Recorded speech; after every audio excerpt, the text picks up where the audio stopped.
At this point, I hope you recognize I'm not the biggest fan of restrictive eating for endometriosis. I think it's not needed for most people, but the one restriction or limitation that I can get behind is gluten removal. The reason I can get behind this one is for a few reasons. The first is that we actually do have studies that show that 75% of people with endo who removed gluten actually found their symptoms to improve. Now, there's a big question for me about whether it was the gluten removal that resulted in these results or whether it was the fact that when you remove gluten, you're also reducing your intake of a lot of foods that are highly processed and maybe made with like a white refined flour as opposed to like a whole food source of gluten, like barley, for example.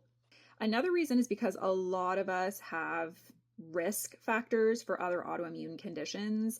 And with autoimmune conditions, your body can confuse the organ that it's producing that autoimmune attack with gluten proteins.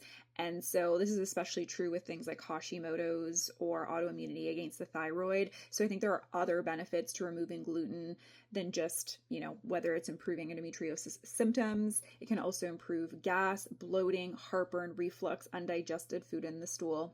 It is an absolute must to remove gluten if you have celiac disease, and as people with endometriosis, we are at increased risk for other autoimmune conditions, including celiac disease. And in the literature, it was shown to result in possible improvements in skin conditions. So if that's something that applies to you, it's something to consider as well.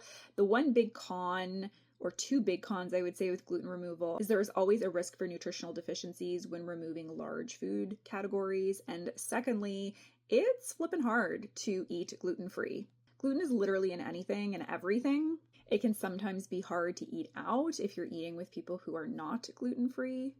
But all things considered, I do think it's a strategy worth trying. If you know for a fact you've tested for celiac, you don't have celiac disease, you're unsure about whether you have wheat or gluten sensitivity, you can rely on gluteolytic as a tool. Gluteolytic is not an appropriate alternative to a gluten-free diet if you have celiac disease, but this is a tool you can have in your toolkit. So if you are eating out and you do have something with gluten, it can help support your body in breaking that down.